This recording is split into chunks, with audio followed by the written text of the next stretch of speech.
Hello everyone. आप सभी का फिर से स्वागत है। ये महेश वर्णवाल एनसीईआरटी हिस्ट्री का सार संग्रह है। आज का टॉपिक है खिलजी वंश। खिलजी वंश का शासन काल है 1290 से 1320 ईस्वी। यह अध्याय 22 है।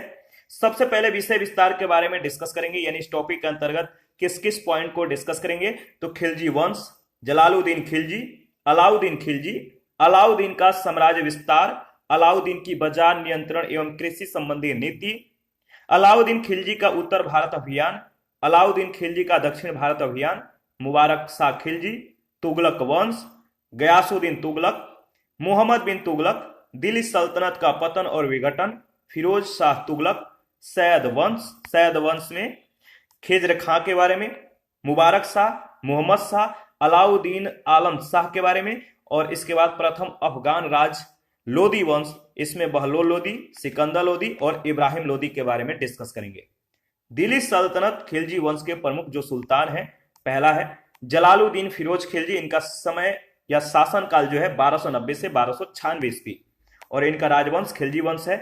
इसके बाद अलाउद्दीन खिलजी, इनका शासनकाल 1296 से 1316 ईस्वी, इनका भी राजवंश जो है खिलजी वंश है। इसके बाद कुतुबुद्दीन मुबारक खिलजी, इनका शासनकाल 1316 से 1320 ईस्वी और राजवंश है खिलजी वंश। खिलजी वंश, इनका जो शासनकाल है 1290 से 1320 ईस्वी। सबसे पहले इसमें जो है जलालुद्दीन फिरोज शाह खिलजी के बारे में डिस्कस करेंगे और समय जो है इनका 1290 से 1296 ईस्वी। जलालुद्दीन ने अपनी योग्यता से जो है एक सैनिक स्तर से उठते हुए सर ए जहादार यानी शाही अंगरक्षक के पद को ग्रहण किया, जिसे बाद में समाना का गवर्नर बना दिया गया।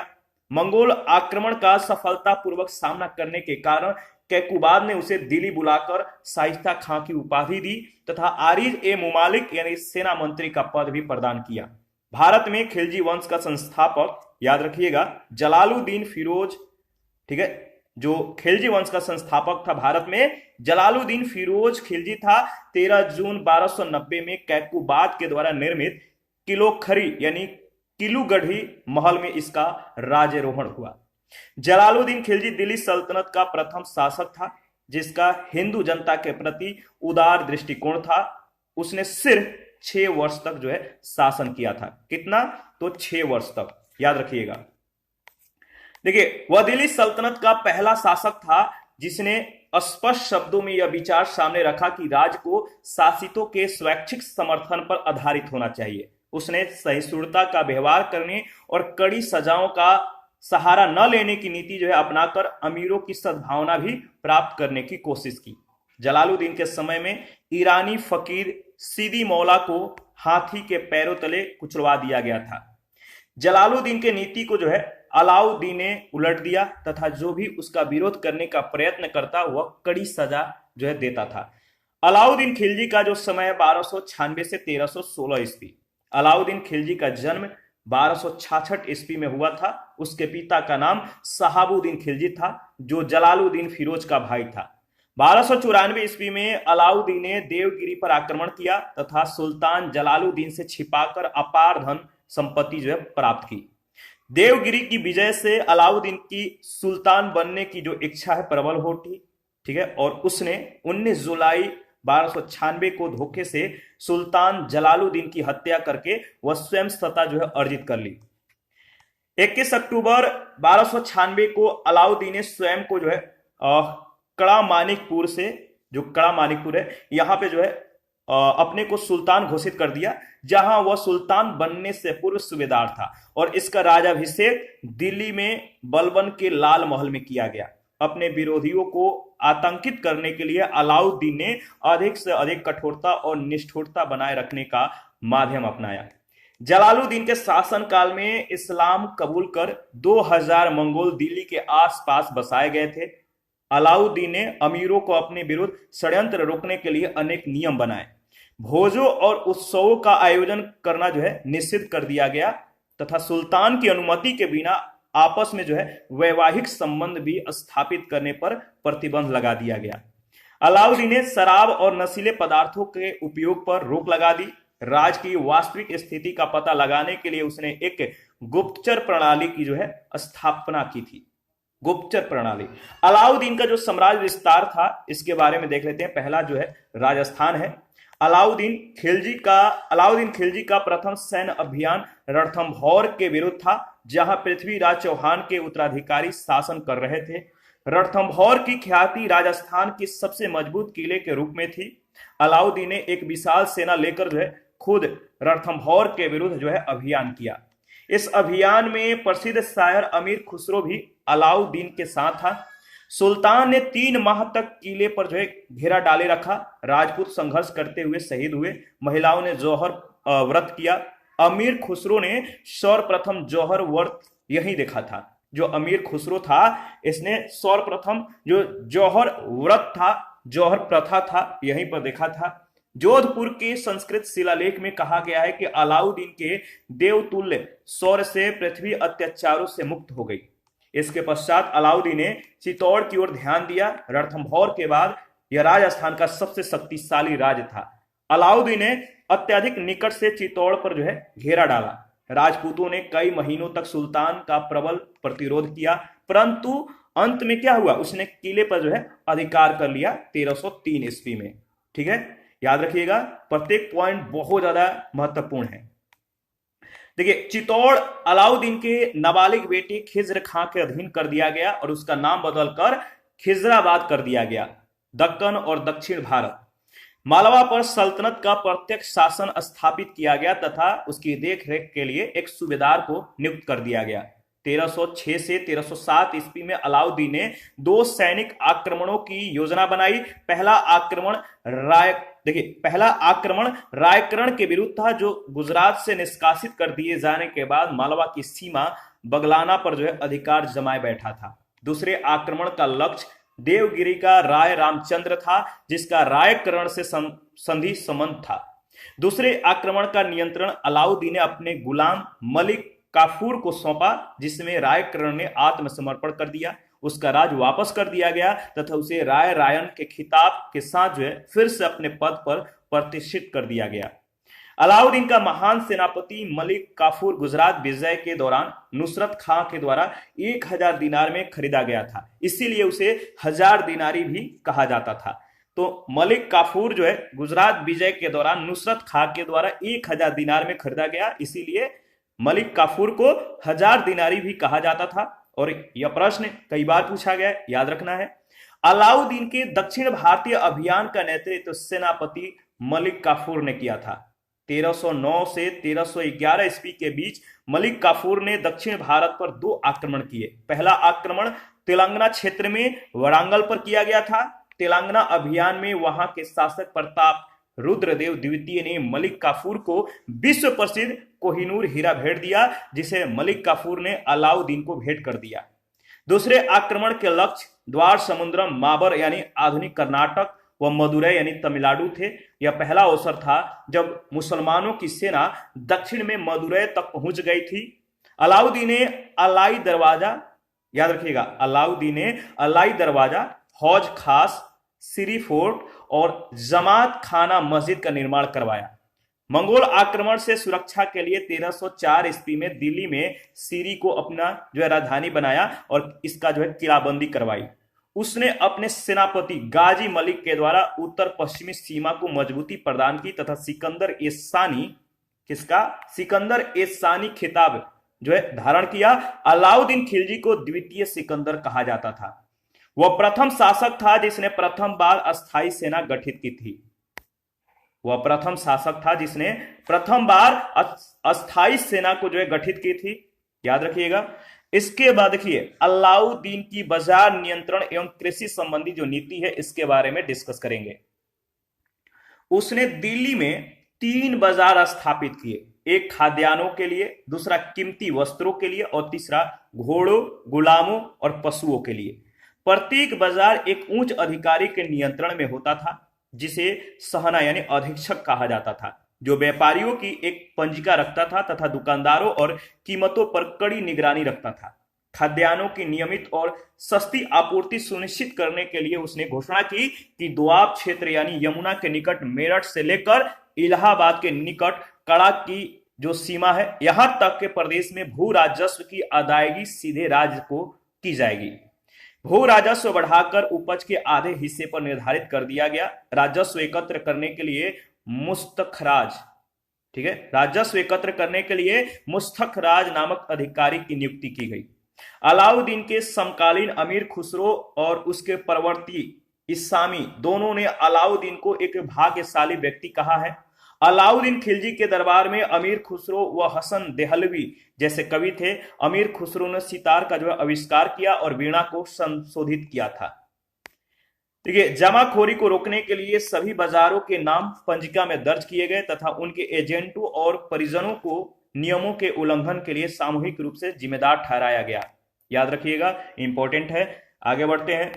देखिए, अगर बात करें तो राज ने अपने भंडार स्थापित किए जिन्हें अनाजों से भरा रखा जाता था। यदि कोई दुकानदार ज्यादा कीमत लेता या माप तौल के गलत पैमाने का प्रयोग करता था तो उसे कड़ी से कड़ी सजा दी जाती थी। बर्नी के अनुसार अगर बात करें तो अकाल के समय भी कीमतों में एक दाम यानी बहुत कम मूल्य का सिक्का एक दाम या पाई की भी बढ़ोतरी नहीं होने दी जाती थी। बर्नी ने लिखा है कि अनाज मंडी में कीमतों का अस्थायित्व इस युग का एक आश्चर्य था। लगभग 21 साल बाद 13 मार्च 1940 को उधम सिंह ने गोली मारकर माइकल ओडायर की हत्या कर दी। जालियांवाला बाग हत्याकांड के समय माइकल ओडायर पंजाब का लेफ्टिनेंट गवर्नर था। घोड़ों की कीमतों का नियंत्रण सुल्तान के लिए अत्यधिक महत्व रखता था। अलाउद्दीन ने अच्छी नस्ल के घोड़े की कीमत 100 से 120 टका तय की, जबकि सेना के काम नहीं आने वाले जो टट्टू की कीमत थी वो 22 से 25 टका रखी गई थी।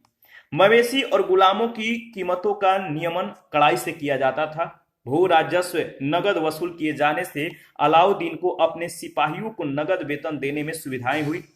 नगद वेतन देने वाला वह इस सल्तनत का पहला सुल्तान था। आगे बढ़ते हैं। देखिए, उसके समय में सवार यानी घुड़सवार सैनिकों प्रति वर्ष 238 टके या प्रति माह लगभग 20 टके दिए जाते थे। ठीक है, तो इसके बाद अलाउद्दीन खिलजी का उत्तर भारत जो अभियान है इसके बारे में डिस्कस करेंगे। पहला है गुजरात राज। शासक था रायकरण बघेला कर्ण और अभियान का नेतृत्व उलूग खां और नुसरत खां ने किया था 1298 ईस्वी में। और गुजरात अभियान के काल में जैसलमेर को विजित किया। राजा जो कर्ण था ये भाग गया था। इसके बाद रणथंभौर है। शासक थे राणा हमीरदेव चौहान वंश के और अभियान का नेतृत्व उलूग खां और नुसरत खां ने किया था 1301 ईस्वी में। पहले राणा सांगा ने आक्रमण को विफल कर दिया था और नुसरत खां मारा गया। इसके बाद अलाउद्दीन ने सेना का नेतृत्व किया। युद्ध में राजपूतों की पराजय हुई, फलस्वरूप स्त्रियों ने जौहर कर लिया। इसके बाद चित्तौड़। शासक थे रतन सिंह। अभियान का जो नेतृत्व करता थे अलाउद्दीन खिलजी। 1303 ईस्वी में चित्तौड़ पर अधिकार कर उसका नाम खिजराबाद रखा। 1311 ईस्वी में चित्तौड़ मालदेव को सौंप दिया गया। इसके बाद मालवा। इसके शासक थे महलकदेव। ठीक है, महलकदेव। और अभियान का नेतृत्व किसने किया था तो आइनुल मुल्क मुल्तानी ने इसका नेतृत्व किया था 1305 ईस्वी में। देखिए, महलकदेव मांडू भाग गया था और मालवा खिलजी साम्राज्य के अधीन हो गया। ठीक है, मालवा खिलजी साम्राज्य के अधीन हो गया जब मालकदेव मांडू जो है भाग गया तब। सिवाना। शासक थे शीतल देव परमार वंश से और कमालुद्दीन कुर्ग इसके नेतृत्व करता थे 1308 ईस्वी। और जालौर जो है इसके शासक थे कानदेव या कृष्णदेव और नेतृत्वकर्ता कौन थे कमालुद्दीन कुर्ग 1311 ईस्वी में। कानदेव के भाई मालदेव को खुश होकर चित्तौड़ जो है सौंप दिया गया था। आगे बढ़ते हैं। अलाउद्दीन खिलजी का दक्षिण भारत अभियान जो नेक्स्ट है राज देवगिरी। इसके शासक थे रामचंद्र देव या ये जो थे इनका संबंध यादव शासक से था। यादव शासक थे रामचंद्र देव और इनका जो अभियान का नेतृत्व करता था इसका तो अलाउद्दीन खिलजी था 1296 ईस्वी में। रामचंद्र देव ने एलिचपुर प्रांत से होने वाली आय देने का जो है वचन दिया था। इसके बाद देवगिरी। शासक थे रामचंद्र देव। अभियान का नेतृत्व मलिक काफूर ने किया था 1307 ईस्वी में। वचन देने के बाद भी रामचंद्र ने अलाउद्दीन को कर देना बंद कर दिया, जिसके परिणाम स्वरूप खिलजी ने आक्रमण कर दिया। इसके पश्चात रामचंद्र दिल्ली पहुंचा, जहां अलाउद्दीन ने मित्रवत व्यवहार कर रामचंद्र को राय रायन की जो है उपाधि दी और नवसारी जिला भेंट किया। रामदेव की पुत्री इलापाली से अलाउद्दीन ने विवाह कर लिया। इसके बाद है वरांगल, और इसके शासक थे, याद रखिएगा, काकतीय वंश से संबंधित प्रताप रुद्रदेव। मलिक काफूर जो है, मलिक काफूर जो थे, इसके अभियान का नेतृत्व किया था। और कब? 1309 ईस्वी में देवगिरी ने काफूर की सहायता की तथा मलिक काफूर तेलंगाना की राजधानी पहुंचा, जहां से वह शासक की सोने की मूर्ति, कोहिनूर हीरा और भारी मात्रा में लूट का माल लेकर लौटा। इसके बाद है द्वार समुद्रम, वीर बल्लाल तृतीय, होयसल वंश, ये जो थे शासक थे, और जो नेतृत्व करता था मलिक काफूर। 1310 में देवगिरी के सेनापति पारस देव यानी परशुराम दलावे ने भी काफूर की सहायता की। वीर बल्लाल ने पांडे उत्तराधिकार के युद्ध में जो है भाग लिया, समर्पण कर दिया और काफूर के साथ दिल्ली चला गया, जिसका अलाउद्दीन ने भव्य स्वागत किया। इसके बाद है पांडे, और शासक थे वीर पांडे, नेतृत्वकर्ता मलिक काफूर। 1311 ईस्वी में काफूर पांडे राज के उत्तराधिकारी युद्ध में सुंदर पांडे के पक्ष में गया था, जिसके हाथ में वीर बल्लाल भी था, और यह अभियान लूट की दृष्टि से श्रेष्ठ था। इसके बाद है देवगिरी, शासक थे शंकरदेव यानी सिंहड़ तृतीय। मलिक काफूर इसके नेतृत्वकर्ता। 1313 ईस्वी में शंकरदेव सिंहड़ तृतीय मारा गया और देवगिरी अधिकांशतः दिल्ली सल्तनत में शामिल कर लिया गया। देखिए, अगर बात करें तो इसने प्रथम बार घोड़े को दागने की प्रथा तथा सैनिकों के लिए हुलिया प्रणाली को प्रारंभ किया था। यहां से प्रश्न बहुत बार पूछे गए हैं, तो आपको याद रखना है। तो क्या याद रखना है कि इसने प्रथम बार जो है घोड़े को दागने की प्रथा और सैनिकों के लिए हुलिया प्रणाली को प्रारंभ किया, और इसके अंतर्गत राज के द्वारा घोड़े पर मोहर का निशान लगा दिया जाता था। इतिहासकार बर्नी का मानना है कि अलाउद्दीन के बाजार नियंत्रण का एक बड़ा उद्देश्य हिंदुओं को जो है सजा देना था, क्योंकि अधिकांश व्यापारी हिंदू थे एवं मुनाफाखोरी से भी आम जनता का शोषण करते थे। व्यापारियों को चाहे वे हिंदू हो या मुस्लिम, मूल्य नियंत्रण से भले ही शिकायत रही हो, परंतु सेना ही नहीं बल्कि आम नागरिक भी खाद्यान्नों व अन्य वस्तुओं के मूल्य में गिरावट से लाभान्वित हुए। अलाउद्दीन दिल्ली सल्तनत का पहला शासक था जिसने इस बात पर आग्रह रखा था कि द्वाब क्षेत्र में भू राजस्व का निर्धारण खेती के लिए प्रयोग की जा रही भूमि की पैमाइश के आधार पर किया जाए। अलाउद्दीन खिलजी ने उपज का 50% भूमिकर यानी खराज के रूप में निश्चित किया था, याद रखिएगा। इसके बाद देखिए, अगर बात करें तो अलाउद्दीन खिलजी भारत का प्रथम मुस्लिम शासक था जिसने भूमि की वास्तविक आय पर राजस्व निश्चित किया था।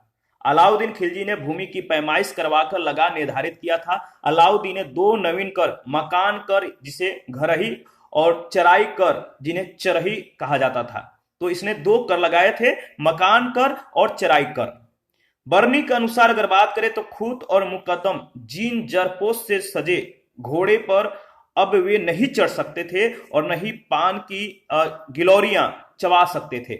बर्नी के अनुसार खूत और मुकदम जीन जरपोश से सजे घोड़े पर अब वे नहीं चढ़ सकते थे और न ही पान की गिलौरियां चबा सकते थे। वे इतने गरीब हो गए कि उनकी पत्नियों को मुसलमानों के घर जाकर काम करना पड़ता था। अलाउद्दीन की बाजार नियमन की नीति उसके मृत्यु के साथ ही समाप्त हो गई। इसके बाद मुबारक शाह खिलजी, समय है 1316 से 1320 ईस्वी। मुबारक शाह खिलजी दिल्ली का प्रथम सुल्तान था जिसने स्वयं को खलीफा घोषित किया तथा अल वसिक विलाह की उपाधि धारण की। उसने गुजरात के हिंदू जिसने हाल ही में इस्लाम धर्म ग्रहण किया था खुसरो शाह को अपना जो है मंत्री बनाया। बर्नी के अनुसार अगर बात करें तो मुबारक खिलजी कभी कभी दरबार में नग्न अवस्था में आता था। बर्नी के अनुसार अगर बात किया जाए तो मुबारक जो खिलजी थे ये कभी कभी दरबार में नग्न अवस्था में यानी नंगा होकर आते थे। तो ये खुसरो शाह हिंदू धर्म से परिवर्तित मुस्लिम था। 1320 ईस्वी में खुसरो शाह द्वारा जो है मुबारक शाह खिलजी की हत्या कर दी गई और खुसरो शाह के नाम से शासक बना। ये उसने पैगंबर के सेनापति की उपाधि धारण की। उसके शत्रुओं ने उसके विरुद्ध इस्लाम का शत्रु और इस्लाम खतरे में है के नारे लगाए। अलाउद्दीन की जो मंत्री परिषद है इसके बारे में डिस्कस कर लेते हैं, इंपॉर्टेंट है, यहां से प्रश्न पूछे जाते हैं। तो देखिए जो वजीर होते हैं, जो वजीर थे उसके समय, यानी जो वजीर का मतलब मुख्यमंत्री, और इनका जो विभाग था दीवाने वजारत, ठीक है। विदेशी विभाग को दीवाने रिसालत कहा जाता था। शाही आदेश का पालन करने वाले विभाग को दीवाने इंसा और सैन्य मंत्री इसके विभाग को दीवाने आरिज कहा जाता था। आपको याद रखना है, यहां से कई बार प्रश्न पूछे गए हैं। अलाउद्दीन के बाजार नियंत्रण जो अधिकारी हैं इनके बारे में देख लेते हैं। इस अधिकारी का जो विभाग होता था किस नाम से जाना जाता था? जैसे बाजार निरीक्षक अधिकारी थे, इनके विभाग को बरीद ए मंडी कहा जाता था। बाजार अधीक्षक को सहना ए मंडी, बाजार नियंत्रक के अधिकारी जो थे इनके विभाग को दीवान ए रियासत, गुप्तचर जो अधिकारी थे इनके विभाग को मुहियान, ठीक है। न्याय अधिकारी के जो विभाग थे इनका नाम था सराय अदल। इसके बाद तुगलक वंश। तुगलक वंश का जो शासनकाल है 1320 से 1412 ईस्वी। तुगलक वंश की जो स्थापना है गयासुद्दीन मोहम्मद तुगलक ने की थी। किसने? गयासुद्दीन मोहम्मद तुगलक ने। दिल्ली सल्तनत के काल में तुगलक वंश के शासकों ने सबसे अधिक समय तक शासन किया था। दिल्ली पर शासन करने वाले तुर्क राजवंशों में अंतिम तुगलक वंश था, ठीक है। और इसके बाद है गयासुद्दीन तुगलक, समय है 1320 से 1325 ईस्वी। यह तुगलक वंश का संस्थापक था। गयासुद्दीन तुगलक तुगलक वंश का संस्थापक था, जिसका वास्तविक नाम गाजी मलिक था। मंगोलों को पराजित करने के कारण वह मलिक उल गाजी के नाम से प्रसिद्ध हुआ। इसने सिंचाई के साधनों विशेषकर नहरों का निर्माण करवाया तथा अकाल संहिता का भी निर्माण किया। सल्तनत काल में नहर बनाने वाला यह प्रथम शासक था। 1325 ईस्वी में तिरहुत के विजय के पश्चात दिल्ली लौटते समय मार्ग यानी तुगलकाबाद के निकट जो है अफगानपुर में ही सुल्तान की जो है मृत्यु हो गई, याद रखिएगा।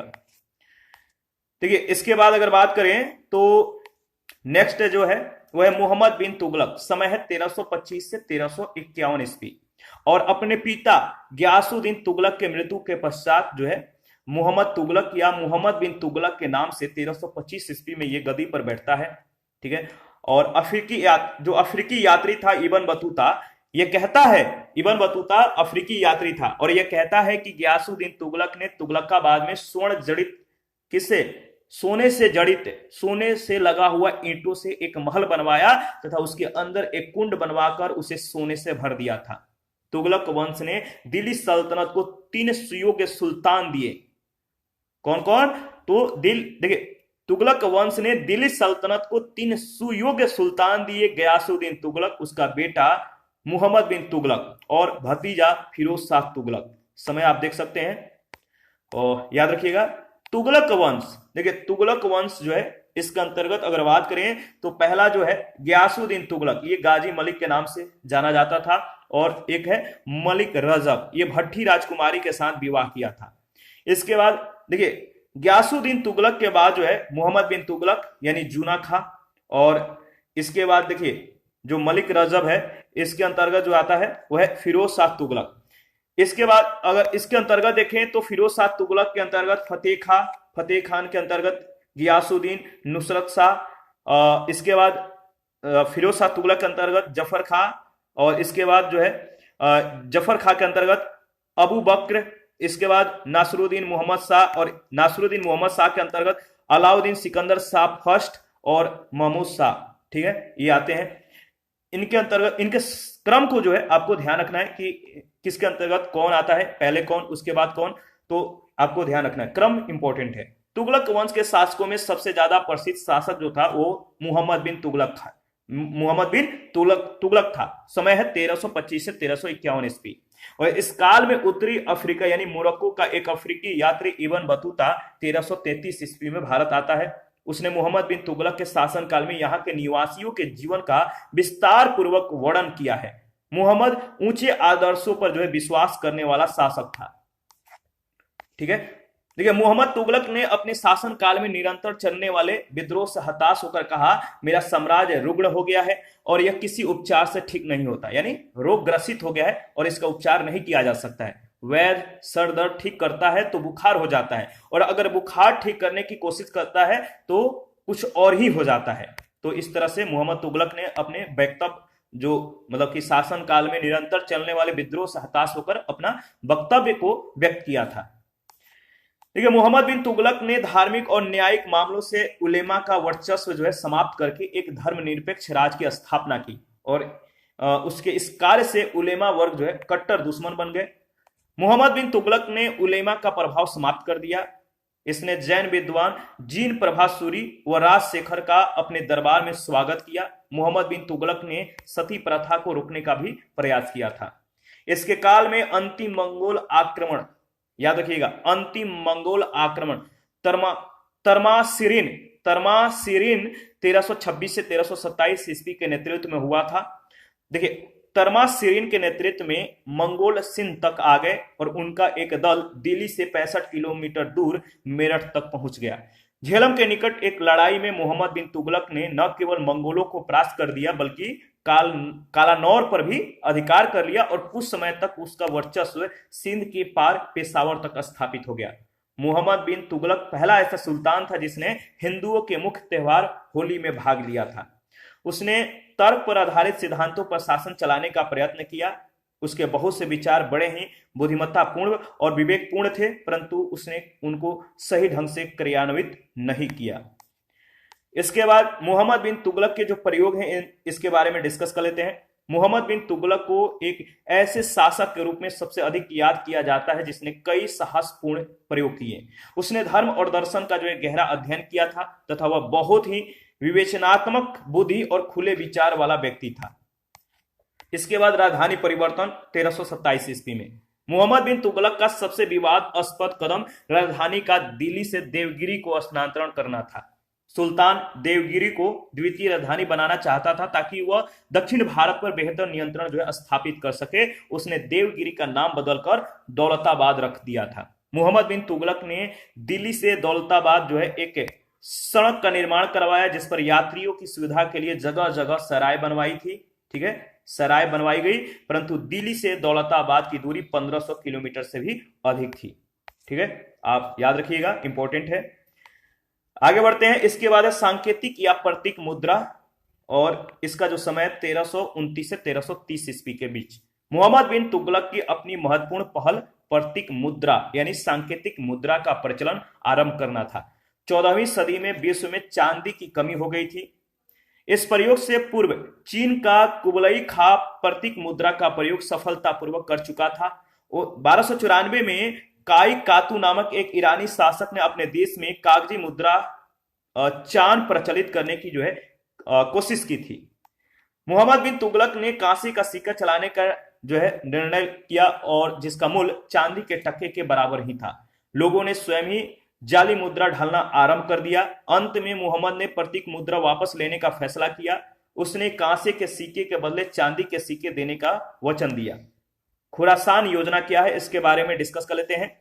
देखिए, खुरासान जो योजना है यह अभियान हिमालय क्षेत्र में कुमाऊं के पहाड़ी प्रदेशों में आरंभ किया गया था और कहा जाता है कि इसका उद्देश्य चीनियों की बढ़त को रोकना था। दिल्ली की सेना कठिनाई भरे प्रदेशों में बहुत दूर तक आगे बढ़ गई तथा वहां विपत्ति में फंस गई।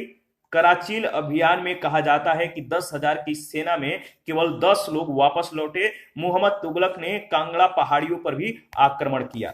इसके बाद है कृषि सुधार। मोहम्मद बिन तुगलक ने कृषि में सुधार लाने के लिए कई कदम उठाए। उनमें से अधिकांश सुधार दोआब के क्षेत्र में लागू किया गया। इस योजना के दौरान अकाल का 6 साल तक जो है एक लंबा दौर चला जिसने प्रदेश को नष्ट कर दिया। पशुओं और बीजों के लिए कुएं खोदने के लिए ऋण सुलभ कराकर राहत देने का प्रयास किया गया, लेकिन इस समय तक दिल्ली में इतने लोगों की मृत्यु हो चुकी थी कि वातावरण दूषित हो गया। सुल्तान दिल्ली छोड़कर 100 मील दूर गंगा के किनारे स्वर्गदारी नामक शिविर में चला गया। लगभग 2.5 वर्षों तक वो वहीं रहा। उसने दोआब में कृषि के विस्तार और सुधार के लिए एक योजना आरंभ की। उसने दीवान ए अमीर कोही नाम से एक अलग विभाग की स्थापना की। कृषि क्षेत्रों को विकास प्रखंडों में विभाजित कर दिया गया। ठीक है, प्रत्येक प्रखंड को एक अधिकारी के अधीन रखा गया जिसका काम किसानों को ऋण देकर कृषि का विस्तार करना तथा उन्हें बेहतर फसलें उगाने के लिए प्रेरित करना था। जैसे जौ के स्थान पर गेहूं, गेहूं के बदले गन्ना और गन्ने की जगह अंगूर और खजूर। आप याद रखिएगा, यह योजना विफल हो गई जिसका कारण इसे कार्यान्वित करने के लिए नियुक्त किए गए अधिकारियों की अनुभवहीनता और भ्रष्टाचार। मोहम्मद बिन तुगलक का शासनकाल दिल्ली सल्तनत के चरमोत्कर्ष का काल था, वहीं उसके विघटन की प्रक्रिया के आरंभ का दौर भी साबित हुआ। याद रखिएगा।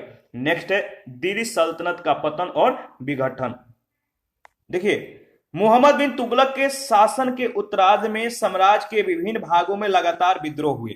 साम्राज्य के विभिन्न भागों जैसे बंगाल, माबर यानी तमिलनाडु, वरांगल, काम्पली यानी कर्नाटक, पश्चिम बंगाल, अवध, गुजरात और सिंध में एक के बाद एक विद्रोह का सिलसिला जारी रहा। सुल्तान के दक्षिण भारत से लौटते ही वहां जो है हरिहर और बुक्का नामक दो भाइयों के नेतृत्व में विद्रोह प्रारंभ हो गया। अमीरों ने दौलताबाद के निकट एक छोटा सा राज्य कायम कर लिया, जिसके विस्तार ने बहमनी साम्राज्य का रूप ले लिया। मोहम्मद बिन तुगलक ने अवध, गुजरात और सिंध के विद्रोहों को दबाने में सफलता प्राप्त की। सिंध में ही मोहम्मद बिन तुगलक की मृत्यु हो गई। इसके बाद दिल्ली की गद्दी पर फिरोज शाह तुगलक आसीन हुआ। फिरोज शाह तुगलक, इसका समय है 1351 से 1388 ईस्वी। फिरोज शाह तुगलक मोहम्मद तुगलक के चाचा रजब का पुत्र था। रजब का विवाह एक राजपूत राजा रणमल की पुत्री से हुआ था। फिरोज उसी का पुत्र था। फिरोज शाह तुगलक का जन्म 1309 ईस्वी में हुआ था। मोहम्मद बिन तुगलक के नीतियों से अमीरों में जो है और साथ ही सेना में भी गहरा जो है असंतोष फैल गया था। इसीलिए फिरोज शाह तुगलक ने अमीरों, सेना और उलेमाओं के प्रति तुष्टीकरण की नीति अपनाई। उसने दक्षिण भारत और दक्कन पर फिर से अपना अधिकार जमाने का प्रयत्न नहीं किया। उसने हुक्म जारी किया कि जब भी किसी अमीर की मृत्यु हो तो इक्ता सहित उसका स्थान उत्तराधिकारी में उसके पुत्र को दे दिया जाए। उसने अमीरों की यातना देने की प्रथा जो है समाप्त कर दी, जिससे अमीर लोग प्रसन्न हुए। देखिए, वंशानुगत के सिद्धांत को फिरोज शाह ने सेना पर भी लागू कर दिया। सिपाहियों को नगद वेतन नहीं दिया गया, बल्कि अलग अलग गांवों के भू राजस्व उनके नाम जो है कर दिए गए। ठीक है, इस तरह से आप देख सकते हैं किस तरह से चेंज हो रहा है। जब सिपाहियों के द्वारा रखे जाने वाले घोड़ों का हिसाब लिया जाता था तो वे किरानियों को घूस देकर अपने खराब घोड़ों को भी अच्छे घोड़ों में वे शुमार करवा लेते थे। फिरोज शाह तुगलक ने स्वयं को सच्चा मुसलमान शासक और अपने राज को विशुद्ध इस्लामी राज घोषित करके उलेमाओं को प्रसन्न करने का प्रयास किया। फिरोज शाह तुगलक के शासनकाल में जजिया एक अलग कर बन गया। पहले वह भू राजस्व कर का ही हिस्सा था और इस कर से केवल स्त्री, बच्चों, अंधों, अपंगों और जीविका के साधन से विहीन लोगों को ही मुक्त रखा गया। ब्राह्मणों पर भी जजिया कर लगाया गया। फिरोज शाह तुगलक पहला सुल्तान था जिसने हिंदू धर्म ग्रंथों का संस्कृत से फारसी में अनुवाद कराने के लिए कदम उठाए। दिल्ली सल्तनत की शासकीय व्यवस्था विभाग याद रखिएगा। दीवान ए अर्ज यानी सैन्य विभाग का शासक बलबन था। दीवान ए रियासत यानी बाजार नियंत्रण का शासक अलाउद्दीन खिलजी। दीवान ए मुस्तक राज यानी राजस्व विभाग का जो शासक था अलाउद्दीन खिलजी। दीवान ए अमीर कोही यानी कृषि विभाग का शासक मोहम्मद बिन तुगलक। दीवान ए खैरात यानी दान विभाग का जो शासक था फिरोज शाह तुगलक। दीवान ए बंदगान यानी गुलाम विभाग का जो शासक था वो था फिरोज शाह तुगलक। संगीत, आयुर्वेद और गणित के भी कई ग्रंथ उसके शासनकाल में संस्कृत से फारसी में अनुवादित किए गए। गरीबों के मुफ्त इलाज के लिए उसने अस्पताल बनवाए तथा कोतवालों को बेरोजगार लोगों की सूची तैयार करने का आदेश दिया और गरीबों की पुत्रियों की शादी के लिए दहेज भी दिया। फिरोज शाह तुगलक ने लोक निर्माण के लिए जो है एक बड़ा विभाग स्थापित किया जो सरकारी निर्माण कार्यों की निगरानी करता था। उसने अनेक नहरों की मरम्मत करवाई और अनेक नई नहरें खुदवाई। सबसे बड़ी नहर लगभग 200 किलोमीटर लंबी थी। एक अन्य नहर यमुना से निकलती थी। फिरोज शाह तुगलक के मृत्यु के बाद जो है दिल्ली सल्तनत बिखर गई और उत्तर भारत अनेक छोटे छोटे राज्यों में बढ़ गया। 1398 ईस्वी में भारत पर तैमूर के आक्रमण के साथ जो है तुगलक साम्राज्य का अंत हो गया। सुल्तान मोहम्मद और नासरुद्दीन महमूद जो है इसका समय 1394 से 1412 ईस्वी है। यह महत्वाकांक्षी अमीरों और विद्रोही राजाओं पर नियंत्रण स्थापित करने में असफल रहे। दिल्ली पर तैमूर के आक्रमण से सल्तनत काल की नींव कमजोर हो गई। तैमूर ने भारत पर लूटपाट के उद्देश्य से आक्रमण किया था। तैमूर ने दिल्ली में प्रवेश कर अत्यधिक तबाही मचाई। उसने बड़ी संख्या में लोगों की हत्या की। इस आक्रमण के द्वारा भारत से बहुत सा धन, सोना चांदी, हीरे जवाहरात आदि विदेश ले जाया गया। राजस्व देखिए, अगर बात किया जाए तो राजमिस्त्री, संगतरास, बढ़ई आदि अनेक कारीगरों को तैमूर अपने साथ ले गया। इनमें से कुछ लोगों ने उसकी राजधानी समरकंद में अनेक सुंदर इमारतें बनाने में जो है योगदान दिया। भारत पर तैमूर के आक्रमण का प्रत्यक्ष राजनीतिक प्रभाव बहुत जो है सीमित ही रहा। तैमूर के विद्रोह को दिल्ली के सुल्तानों के सशक्त शासन के दौर भी या दौर की समाप्ति का सूचक जो है माना जा सकता है। और यद्यपि स्वयं तुगलक राजवंश जैसे तैसे जो है 1412 ईस्वी तक जो है कायम रह सका। सैद वंश समय है 1414 से 1451 ईस्वी। देखिए, खिज्र खां का जो शासनकाल है 1414 से 1421 ईस्वी, मुबारक शाह का 1421 से 1434, मोहम्मद शाह का 1434 से 1445, अलाउद्दीन आलम शाह का 1445 से 1451 ईस्वी। इसके बाद है खिज्र खां, इसका शासनकाल है 1414 से 1421 ईस्वी। सैद वंश का संस्थापक खिज्र खां था। सल्तनत काल में शासन करने वाला यह एकमात्र शिया वंश था। खिज्र खां ने सुल्तान की उपाधि धारण नहीं की, बल्कि उसने रयत ए आला की उपाधि ली। वो अपने शासन काल में तैमूर के पुत्र एवं उत्तराधिकारी शाहरुख के प्रतिनिधि के रूप में शासन करने का दिखावा करता रहा। 20 मई 1421 ईस्वी को खिज्र खां की मृत्यु हो गई थी। इसके बाद है मुबारक शाह, समय है 1421 से 1434 ईस्वी। खिज्र खां के पश्चात उसका पुत्र मुबारक शाह के नाम से मई 1421 को दिल्ली का सुल्तान बना। वह खिज्र खां की रयत ए आला की उपाधि से संतुष्ट नहीं था, इसलिए उसने स्वयं को सुल्तान घोषित किया। मुबारक खां सैद वंश का सबसे महान शासक था। उसने 1433 ईस्वी में यमुना नदी के तट पर जो है मुबारकाबाद नामक जो है एक नगर बसाया था। विख्यात इतिहासकार याहिया बिन अहमद सरहिंदी जो है उसका समकालीन और आश्रित विद्वान था। उसकी पुस्तक तारीख ए मुबारक शाही में मुबारक शाह के कार्यों का वर्णन मिलता है। आगे बढ़ते हैं। इसके बाद देखिए, मुबारक शाह ने शाह की उपाधि धारण कर अपने नाम का खुतबा पढ़वाया और अपने नाम के सिक्के भी प्रचलित करवाए। इसके बाद है मोहम्मद शाह, 1434 से 1445 ईस्वी। मुबारक शाह के बाद उसका दत्तक पुत्र मोहम्मद शाह गद्दी पर बैठा। मोहम्मद शाह एक अयोग्य शासक सिद्ध हुआ। अपनी अयोग्यता से उसने सैद वंश के पतन का मार्ग को जो है प्रशस्त कर दिया। लेकिन वजीर सखरुल मुल्क ने साम्राज्य को लंबे समय तक जो है संभाले रखा। मोहम्मद शाह ने उसे खान ए जहां की उपाधि प्रदान की। 1445 ईस्वी में मोहम्मद शाह की मृत्यु हो गई। इसके बाद अलाउद्दीन आलम शाह, समय है 1445 से 1476 ईस्वी। मोहम्मद शाह के पश्चात उसका पुत्र अलाउद्दीन आलम शाह की उपाधि धारण करके गद्दी पर बैठता है। यह सैद वंश का अंतिम शासक था। इसके समय में यह कहावत देखो शाह ए आलम का राज दिल्ली से पालम तक लोकप्रिय हो गई। इसी के समय में दिल्ली सल्तनत के शासन की बागडोर सैदों से निकलकर लोदियों के हाथ में चली गई। प्रथम अफगान राज लोदी वंश 1451 से 1526 ईस्वी। मकबरों का जो काल है आप देख सकते हैं। बहलोल लोदी, इनका जो शासन काल है 1451 से 1489। सिकंदर लोदी का जो शासन काल है 1489 से 1517। इब्राहिम लोदी का जो शासन काल है 1517 से 1526 ईस्वी।